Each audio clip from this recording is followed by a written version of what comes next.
Shalom teman-teman Yud, apa kabarnya? Luar biasa. Amin, mantap banget ya teman-teman. Yuk sebelum kita mulai ibadah kita pada sore hari ini, mari kita tutup mata kita mau berdoa, kita mau mulai ibadah. Biar kita sama-sama satukan hati kita. Tuhan Yesus, terima kasih Tuhan, Kau boleh ada Tuhan untuk kami semua Bapa. Biarlah kami boleh bersyukur Tuhan atas rahmat-Mu, atas kasih-Mu Tuhan kepada kami. Kami masih dipelihara Tuhan, diberikan kesehatan dan kekuatan untuk kami boleh menjalani aktivitas kami sehari-hari. Bapa, saatnya kami mau datang ke hadapan-Mu, kami mau puji nama-Mu Tuhan, kami mau sembah Engkau Tuhan. Dan biarlah Tuhan, Engkau yang boleh mampukan kami semua Bapa. Walaupun kami jauh Tuhan satu sama lain, tapi biarlah Tuhan ibadah ini boleh memberkati setiap kami. Terima kasih Tuhan, terima kasih. Kami mau satukan hati kami mau puji nama-Mu Tuhan, hanya di dalam nama Tuhan Yesus Kristus. Haleluya, amin. Teman-teman, yuk kita sama-sama mari muji namanya. Kita mau katakan terpujilah nama-Mu.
aja suka dipuji, teman-teman juga boleh memberikan hati yang tulus, penuh untuk namanya Yesus Kristus kita.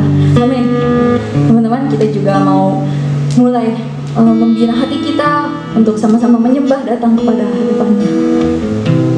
Terima kasih ya Bapa, Kau boleh berikan kami kesempatan Tuhan untuk mengikut-Mu, untuk mengiring-Mu seumur hidup kami.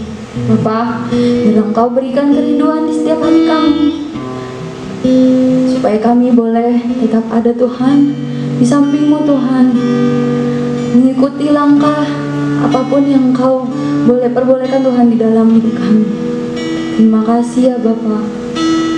Kami mau tanamkan janji kami Tuhan untuk selalu mengikut Engkau Yesus.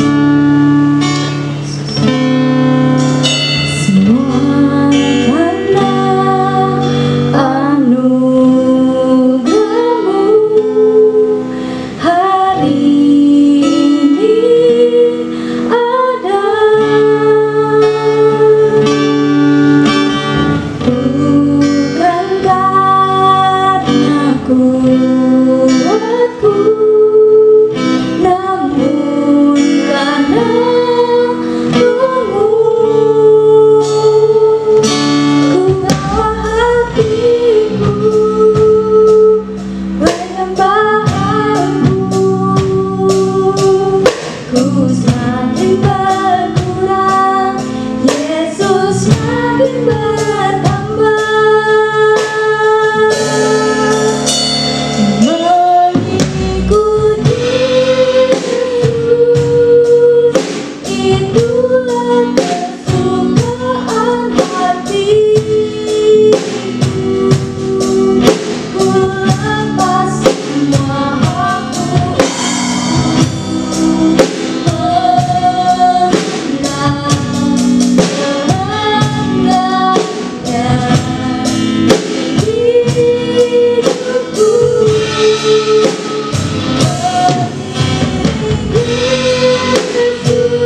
Saudara yang kasih dalam Tuhan, orang-orang muda yang diberkati Tuhan, hari ini kita bersyukur diberi kembali kesempatan oleh Tuhan untuk mendengarkan firman Tuhan. Mari sama-sama kita berdoa ya. Bapak Surgawi, terima kasih buat hari ini di mana Tuhan hadir untuk menyatakan isi hati-Mu kepada setiap kami. Urapan-Mu turun sehingga firman yang kami dengar menjadi berkat, menjadi terang, menjadi tongkat yang menuntut kami untuk kami tetap ada di jalan yang benar bersama dengan Tuhan sampai kami kepada tujuan akhir berjumpa dengan Bapa di sorga. Terima kasih, dalam nama Yesus Tuhan kami berdoa, kami bersyukur. Haleluya. Yang percaya sama-sama katakan amin. Mari kita buka Alkitab kita di dalam Amsal 10 ayat ketiga. Amsal 10 ayat 3 bagian A saja. Demikian bunyi firman Tuhan. Tuhan tidak membiarkan orang benar menderita kelaparan. Sekali lagi saya bacakan bagi kita. Tuhan tidak membiarkan orang benar menderita kelaparan. Tema kita tentang ajaib pemeliharaannya. Ajaib pemeliharaan Allah bagi orang yang percaya. Saudara, orang-orang muda yang diberkati oleh Tuhan, saya tidak pernah melihat ada orang benar yang mati karena kelaparan. Tidak pernah. Kalau saudara baca Alkitab, maka setiap orang akan mati. Orang yang benar maupun orang yang tidak benar. Orang yang dibenarkan atau yang tidak dibenarkan oleh Allah akan mati. Tetapi perlu digarisbawahi bahwa tidak ada yang namanya orang benar matinya karena kelaparan. Ada banyak orang benar yang mati karena Injil. Orang benar yang mati karena mempertahankan imannya. Dia menjadi orang yang setia mengikut Tuhan. Dia disuruh menyangkal Tuhannya, menyangkal imannya. Orang itu tidak mau, maka orang itu akan mati dengan berbagai cara. Dia bisa disiksa, dia bisa dipenggal, dia bisa diperlakukan ya sangat menyakitkan sehingga orang itu mati. Kalau sudah baca perjalanan orang Israel ya, maka ada banyak sekali perjalanan orang Israel yang mengisahkan di mana saat-saat mereka mengalami pergumulan yang berat mengenai kebutuhan hidup mereka, maka Allah tidak membiarkan mereka sampai mati kelaparan.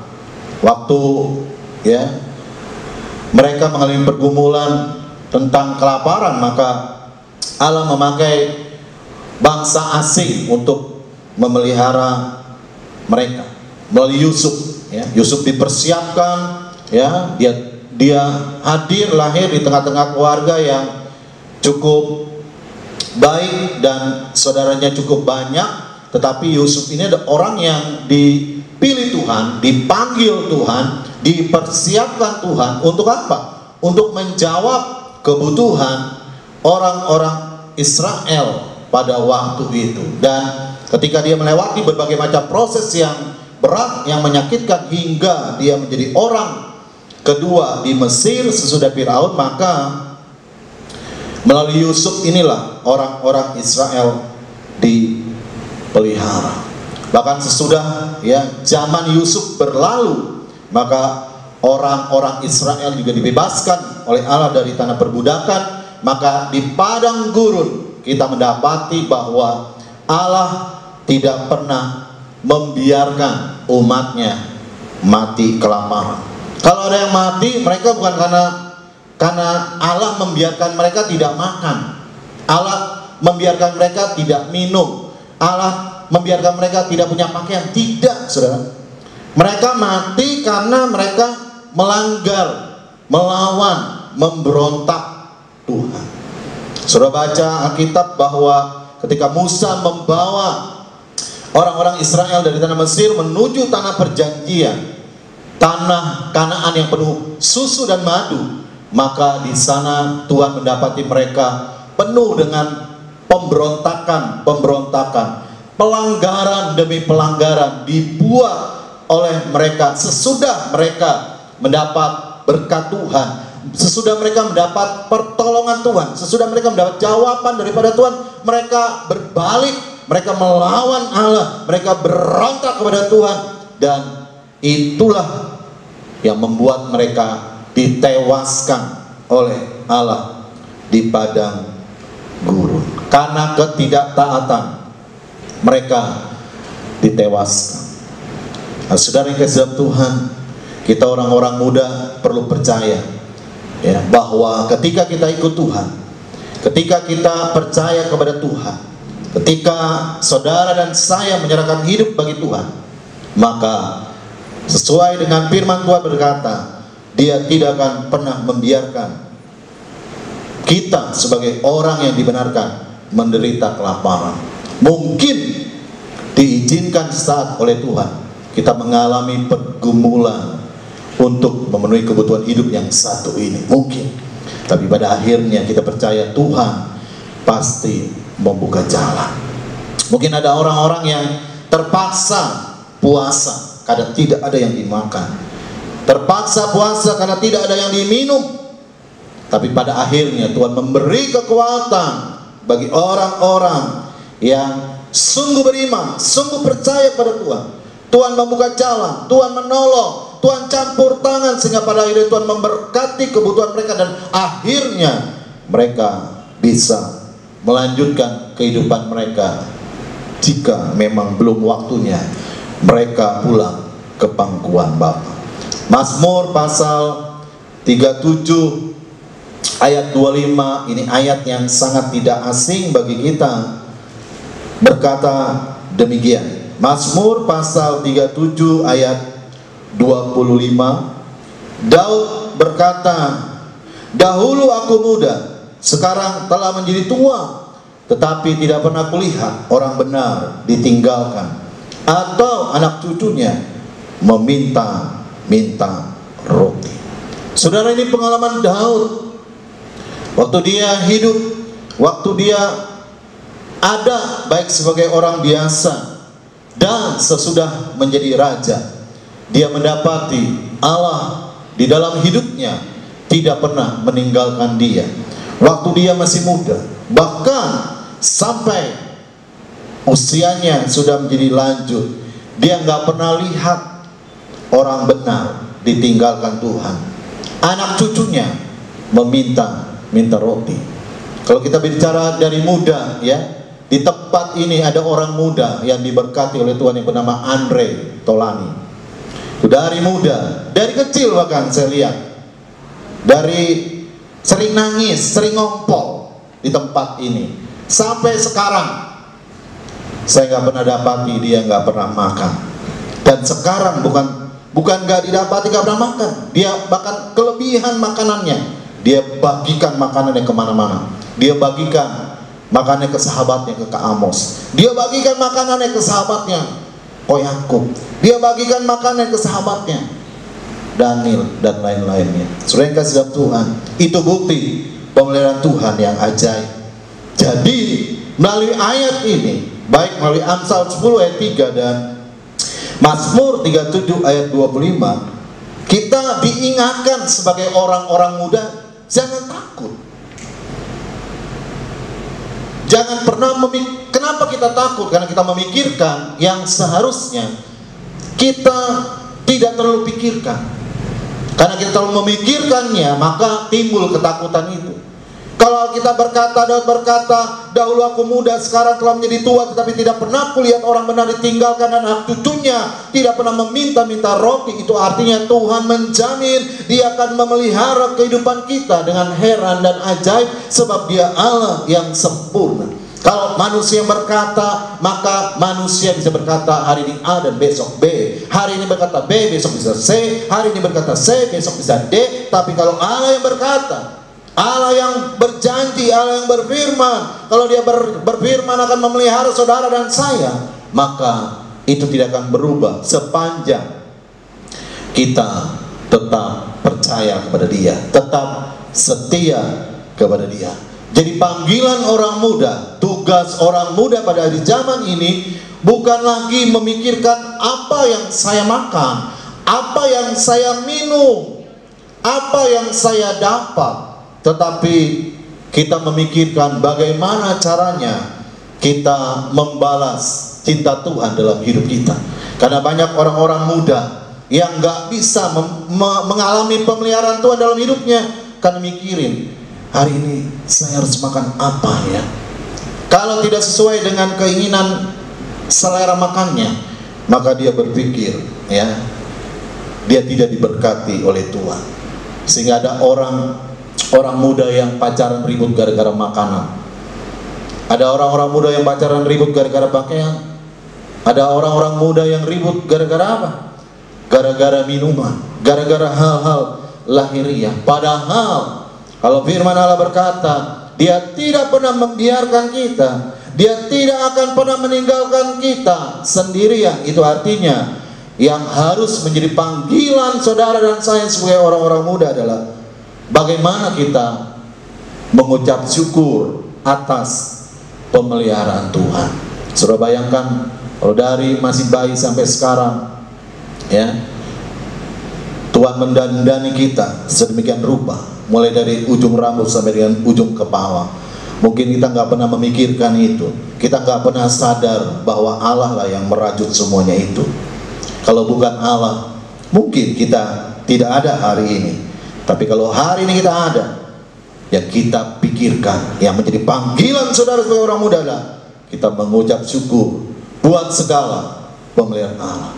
Walaupun mungkin kalau saudara bandingkan dengan orang lain, seolah-olah saudara nggak dapat apa-apa dari Tuhan, seolah-olah saudara nggak diberkati oleh Tuhan. Tapi jangan lihat orang lain, kita lihat Tuhan yang memelihara kita. Bagaimana kita memikirkan, menyerahkan hidup kita kepada Dia dalam pemeliharaannya. Kalau Allah memelihara saudara dan saya, berarti Allah punya rancangan, punya tujuan supaya apa? Hidup saudara dan saya tidak dipersembahkan kepada dunia ini, tapi dipersembahkan kepada Allah. Roma 12 ayat 1 berkata, biarlah kita mempersembahkan hidup kita sebagai persembahan yang hidup kudus dan berkenan di hadapan Dia. Itulah ibadah yang sejati. Dengan tetap percaya pada pemeliharaannya, tidak ragu dan tidak bimbang. Itu menjadi panggilan bagi saudara dan saya sebagai orang-orang muda. Oleh sebab itu, di tengah-tengah kondisi saat ini, di tengah-tengah keadaan yang kita hadapi hari-hari ini, biarlah kita tetap percaya, apapun yang terjadi kita percaya Allah akan bertindak menolong kita seturut dengan waktu dan kehendaknya. Amin. Tuhan memberkati. Mari kita berdiri bersama-sama, kita mau menaikkan pujian. Terima kasih Tuhan buat kasih setia. Amin. Haleluya.